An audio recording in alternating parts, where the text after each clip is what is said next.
Hi, hello, welcome to my YouTube lectures. I am Professor Razu Rolakanti, Department of ECE, St. Peter's Engineering College, UGC Autonomous, Hyderabad. As you know, I am giving lectures in electromagnetic field theory. Now we are in Unit 3. The name of the Unit 3 is Maxwell's equations for time varying fields.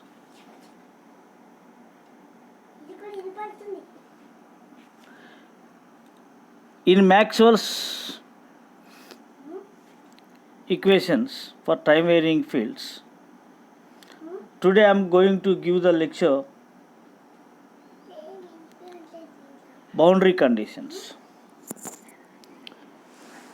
Let us discuss the boundary conditions are very important to understand the wave propagation, microwave, and all those things.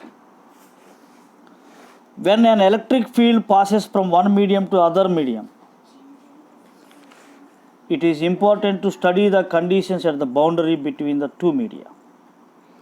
The conditions that are existing at the boundary of the two media when field passes from one medium to other are called boundary conditions.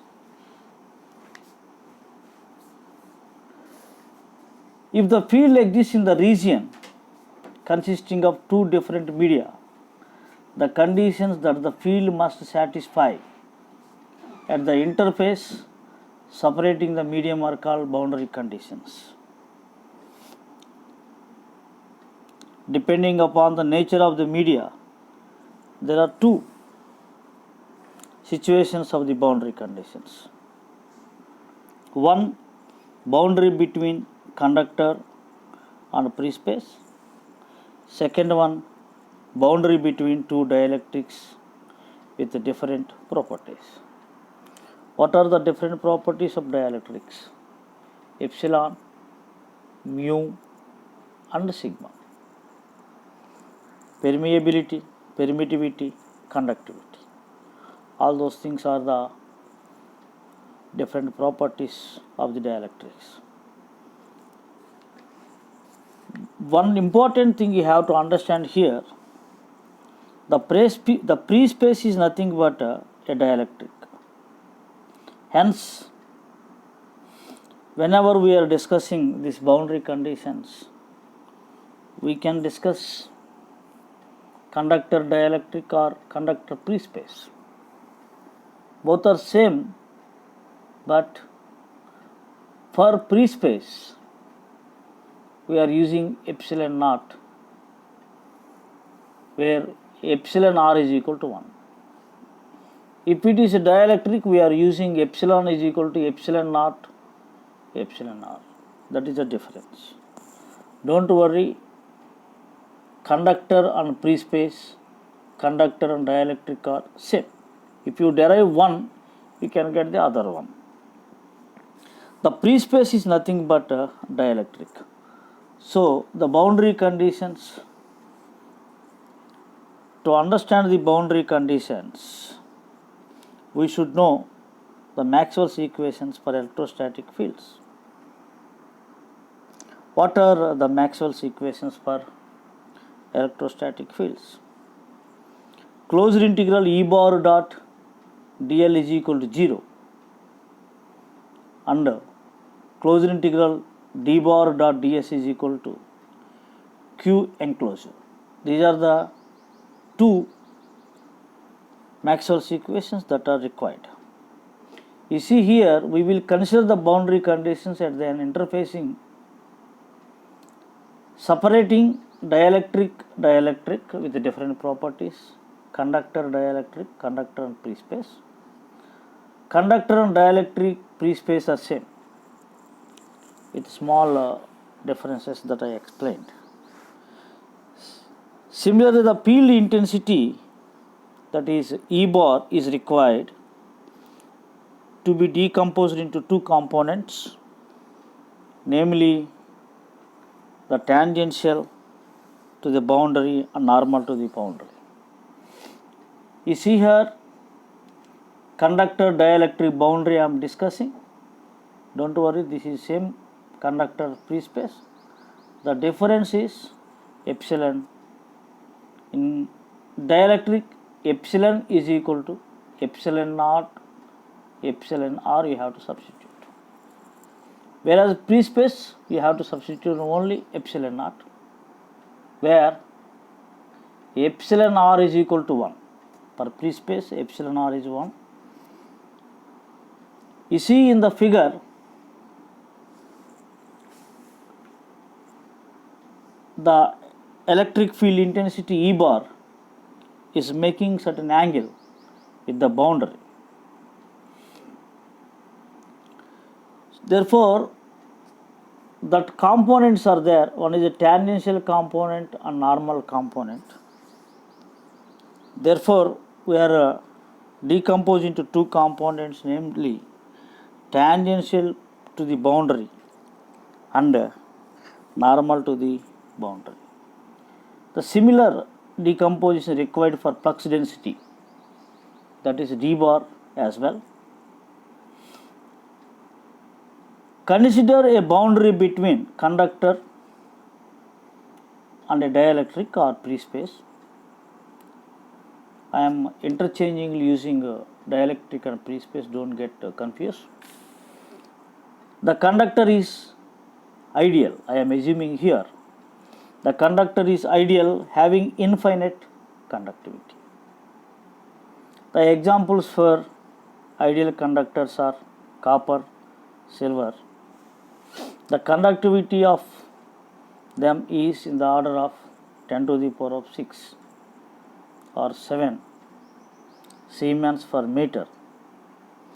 And these conductors, copper and silver, can be treated as ideal conductors. For ideal conductors, there are certain assumptions are there. Suppose if you are assuming the conductor is an ideal, in ideal conductors or for ideal conductors, there are certain three assumptions I am going to give you. The first assumption is the field intensity inside a conductor is 0. The field intensity inside a conductor is 0 and the flux density inside a conductor is 0. This is the first assumption. Second assumption is no charge can exist within a conductor. Not the assumption, it is a fact also. No charge can exist within a conductor. The charge appears on the surface, on the surface in the form of surface charge density. The charge appears on the surface in the form of surface charge density. The third one is the charge density within the conductor is 0. I want to say in a concise manner, E bar, that is electric field intensity, D bar electric flux density, rho v charge density within the conductors are 0. While rho s is the surface charge density on the surface of the conductor, rho v is 0. E bar, D bar and rho v is 0 within the conductor. This is the point you have to remember. Sigma is infinity, rho c or rho v, rho value is infinity, 0. To determine the boundary conditions, let us use the closed path and the Gaussian surface as shown in the figure. In figure A, I am using a closed path A, B, C, D. I am taking that in a anti-clockwise direction. Some people take where D is there, they start A, B, C, D. That is in a clockwise direction. No issue. Some others, some people use clockwise convention, some people use anti-clockwise dimension. But you have to understand by seeing this, there are two diagrams. One is E bar, that is resolved into two components, tangential component and normal component, and a closed path A, B, C, D. Here let us discuss about E bar at the boundary. After that we will discuss D bar at the boundary. I am using figure A for E bar at the boundary conditions. Figure B, next after completing this one, I am going to use this for D bar things. So now let us concentrate on figure A. E bar at the boundary. Let E bar be the electric field intensity in the direction that is shown in the figure and making some angle with the boundary. This E bar can be resolved into two components. One, the component tangential to the surface, that is E tan or ET. Some people represent that one as E bar tan, TAN, or some people ET, whatever it may be, tangential to the surface. The second component, normal to the surface, En bar. We know that closed integral E bar dot dl bar. Here closed integral E bar dot dl bar is equal to 0. That is the one of the Maxwell's equations. What does it mean? Closed integral E bar dot dl bar is equal to 0. What is the physical interference of this one? The integral of E bar dot dl carried over a closed contour is 0, or work done in carrying unit positive charge along a closed path is 0. This is the meaning of that one. Work done in carrying a unit positive charge along a closed path is 0. Now let us consider a rectangle closed path ABCDA shown in figure. It is traced in anti-clockwise direction as ABCD, and hence integral E bar dot dl can be divided into four parts. That is like this. To determine the boundary conditions for the conductor dielectric interfaces, we follow the same procedure for dielectric conductor, dielectric free space, with some modifications. You see here, the closed contour is placed in such a way that its two sides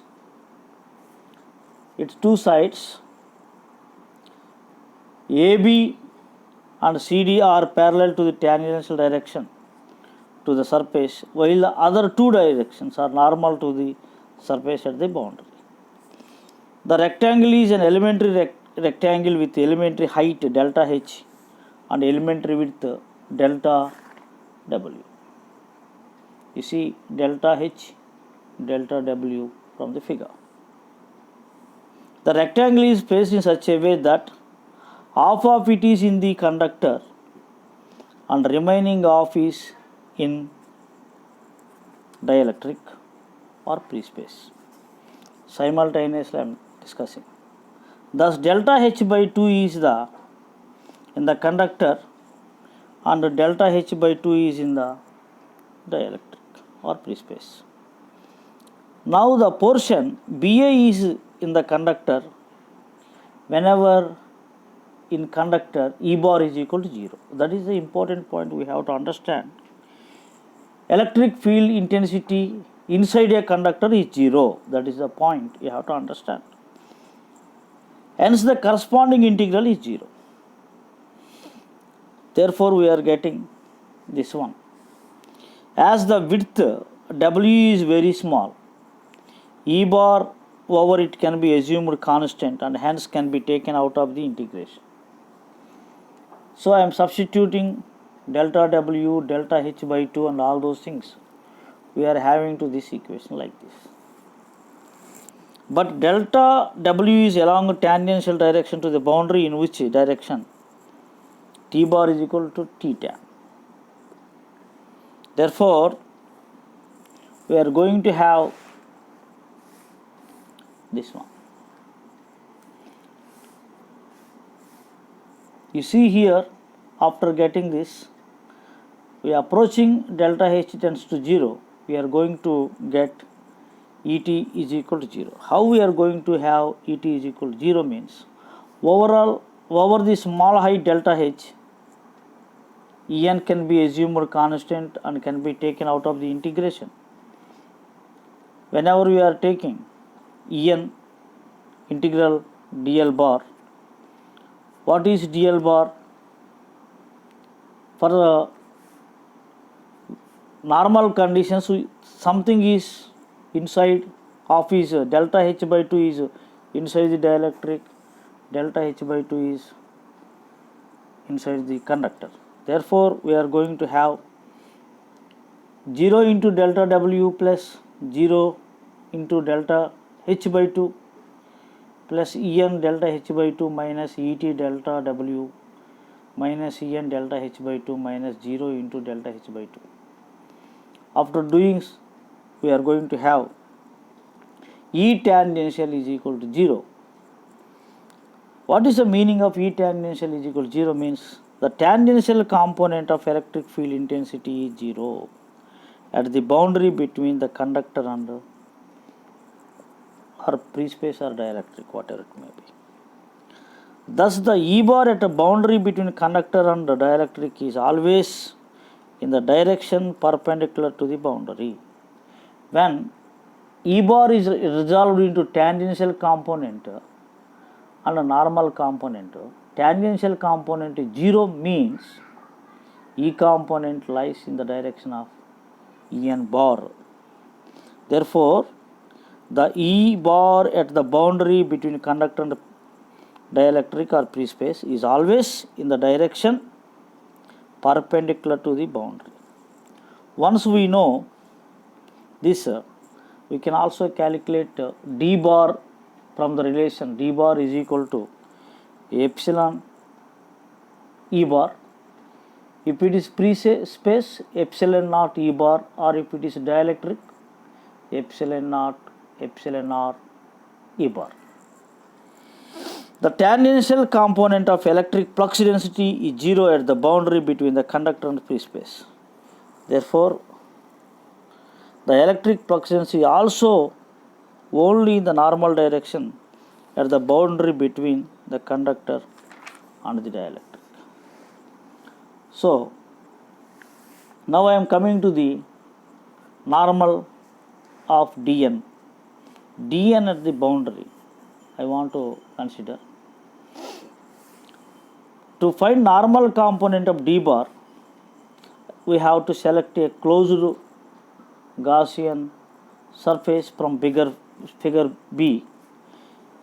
Select a closed Gaussian surface in the form of right circular cylinder as shown in figure B. Its height is delta H and is placed in such a way that delta H by 2 is in the conductor, the remaining delta H by 2 is in the dielectric or free space. Its axis is in the normal direction to the surface. According to Gauss law, closed integral over the surface S D bar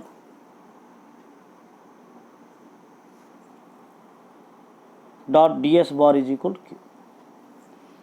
The surface integral must be evaluated over the three surfaces, top, bottom and lateral. Let the area of the top and bottom is same and equal to delta S. Therefore, integral over the top d bar ds bar plus integral of the bottom d bar dot ds bar plus lateral of integral d bar dot ds bar is equal to q. The bottom surface is in the conductor where d bar is 0 and hence corresponding integral is 0. Therefore, we have to consider only the top and lateral surfaces here. The top surface is a dielectric or free space. We are interested in the boundary conditions, hence top surface can be shifted at the boundary. That means I am taking delta H tends to 0. Then the lateral surface area is 2 pi r h, where r is the radius of the cylinder. But as delta H tends to 0, this area reduces to 0 and therefore corresponding integral is 0. While only component of d bar represent in the normal component having magnitude dn, the top surface is very small over which dn can be assumed constant and can be taken out of the integration. Therefore, the top integral d bar dot ds is equal to, I am taking out dn as assumed constant, dn integral of ds bar. That means integral ds bar is nothing but delta s. Therefore, this is becoming delta dn delta s. You can see from here. But at the boundary, the charge exists in the form of surface charge density, that is rho s, units are coulombs per meter square. We know q is equal to rho s delta s. Therefore, dn delta s is equal to rho s delta s. Delta s cancels. We are going to have dn is equal to rho s. What is the meaning of this one? The flux leaves the surface normally and the normal component of flux density is equal to the surface charge density. Therefore, dn is equal to rho s. We know the relation dn is equal to epsilon naught epsilon dn. If it is dielectric, epsilon naught epsilon r we are going to substitute, or otherwise if it is for free space we are going to have dn is equal to rho s by epsilon naught. Note that as the tangential component of E bar, that is E tangential is equal to 0, the surface of the conductor is an equipotential surface. The potential difference along any path on the surface of the conductor is minus integral E bar dot dl bar, and as E bar is equal to E tan bar is equal to 0, the potential difference is 0. Thus, all points on the conductor surface are at the same potential. All the points on the conductor surface are at the same potential, that is called equipotential surfaces. Therefore, I want to give you brief boundary conditions between conductor and dielectric. The free space is a dielectric with epsilon is equal to epsilon naught. For boundary between the conductor and dielectric is epsilon naught or epsilon r. Therefore, E tan is equal to d tan is equal to 0, dn is equal to rho s, en is equal to rho s by epsilon. If it is free space, epsilon s rho s by epsilon naught, or if it is dielectric, rho s by epsilon naught epsilon r. You can see. Thus, under static conditions, the following conclusion must be made out of a perfect conductor. I want to repeat certain things. No electric field may exist within a conductor. This we assumed. I want to repeat again. Rho v is equal to 0, E is equal to 0. Since E is equal to minus del V is equal to 0, there can be no potential difference between any 2 points in the conductor. That is, the conductor is a equipotential body. The electric field E can be external to the conductor and normal to its surface. That is, dt is equal to epsilon naught epsilon r et is equal to 0. dn is equal to epsilon naught epsilon r en, that is equal to rho. The important application of the fact that E is equal to 0 is known as electrostatic screening or shielding. Now let us discuss pre-space conditions also. Same things. Boundary conditions at the interface between the conductor and the pre-space can be obtained like this. Similarly, now conditions at boundary surface. If the boundary is dielectric and dielectric surface. So far we have seen one is conductor, one is pre-space or dielectric. I am considering the pre-space as a dielectric or dielectric as a pre-space. Now let us conduct boundary conditions between two perfect dielectrics. Dielectric boundary conditions. So we need to decompose the electric field intensity E into two orthogonal components like that only. Let us consider the boundary between two perfect dielectrics.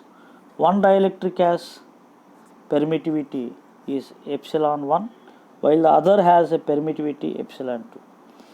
The interface is shown in the figure.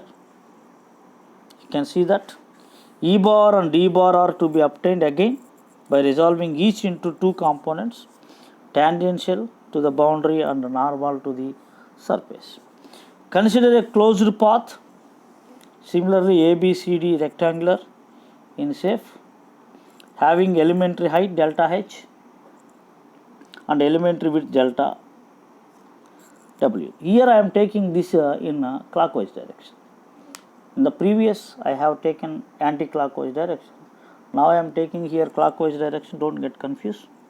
For your easiness I am doing both the things. Consider closed path ABCDA rectangular in shape, having elementary height delta H and elementary width delta W as shown in the figure. It is placed in such a way that delta H by 2 is in dielectric 1 while the remaining is in dielectric 2. Let us evaluate the integral of E bar dot dl along this path. Tracking it in clockwise direction A, B, C, D, A, closed integral E bar dot dl bar is equal to 0. Therefore, integral A to B E bar dot dl bar plus B to C integral E bar dot dl plus integral C to D E bar dot dl bar plus integral D to A E bar dot dl bar is equal to 0.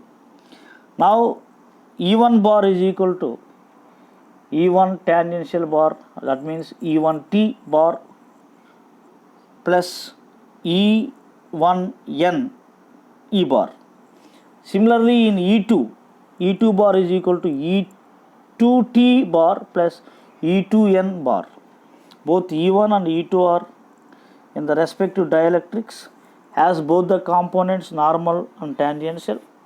Let magnitude of E1T bar is equal to E tangential and magnitude of E1N bar is equal to E1N, like that E2T bar is equal to E tangential to E22N bar is equal to E2N. For the rectangle to be reduced at the surface to analyze the boundary conditions, normally we are assuming delta H is tending to 0. As delta H tends to 0, B to C and D to A become 0, and these are the line integrals along delta H, and delta H tends to 0. Hence, the equations reduce to A to B and C to D. Now A to B is in dielectric 1. You can see now A to B is dielectric 1. Hence the corresponding component of E bar is E tangential, as AB direction is tangential to the surface. Therefore, integral A to B E bar dot dl bar is equal to tangential is a constant, assuming E tan 1 integral A to B dl bar is equal to E tan 1 delta W. By substituting CD in the direction dielectric 2. Hence the corresponding component of E bar is E tangential 2. As CD direction is also tangential to the surface, but direction CD is opposite to AB. Hence the corresponding integral have the negative of the integral obtained for the path AB. Therefore, that is, and that one and this one are magnitude same, but negative sign will come. Therefore, substituting, we are going to have E tan 1 delta 1 minus E tan 2 delta W. E tan 1 delta W minus E tan 2 delta W is equal to 0. Therefore, we are going to get the relation E tan 1 is equal to E tan 2.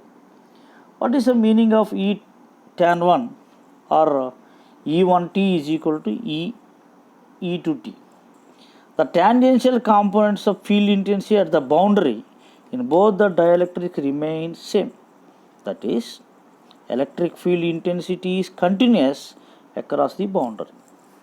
The relation between D bar and E bar is known as D bar is equal to epsilon E bar. Hence, if D tan 1 and D tan 2 are magnitudes of the tangential components of D bar in dielectric 1 and dielectric respectively, then dn1 is equal to epsilon 1 E tan 1 and D tan 2 is equal to epsilon 2 E tan 2. Now I am going to do all those things. I am going to have here you see here d1t by epsilon 1 that is equal to epsilon 1t that is equal to epsilon 2t that is equal to d2t by epsilon 2. Therefore, I am doing adjustments. D1t by epsilon 1 is equal to d2t by epsilon 2. That is D, that is electric flux density undergoes some changes across the interface. Hence, D is said to be discontinuous across the interface. We know that closed integral D bar dot ds bar is equal to Q enclosive. As we are doing, we are going to get, we know that this one as delta H tends to 0, delta Q is equal to rho S delta S, that is equal to d1n delta S minus d2n delta S. Therefore, delta S we are going to take, or d1n minus d2n is equal to rho S. This is a very important decision, where rho is the pre-charge density placed deliberately at the boundary. If no charge, free charge exists at the interface, rho S is equal to 0. Then dn1 is equal to dn2. Thus, the normal component of D is continuous across the interface. That is, dn undergoes no changes at the boundary. Therefore, D is equal to epsilon E bar. We know that relation epsilon 1 E1 n is equal to epsilon 2 E2n. The above equation tells us that normal component of E is discontinuous at the boundary. We have to understand all those things. The normal components of the electric field intensities are inversely proportional to the relative permittivities of the two media. That means we can have one relation En1 by En2 that is equal to E2 by epsilon 2 by epsilon 1 that is equal to epsilon R2 by epsilon R1. We can have like this. We can use the boundary condition to determine the refraction also. The refraction of D bar at the boundary, let us see. You see, the directions of D bar and E bar change at the boundary between the two dielectrics.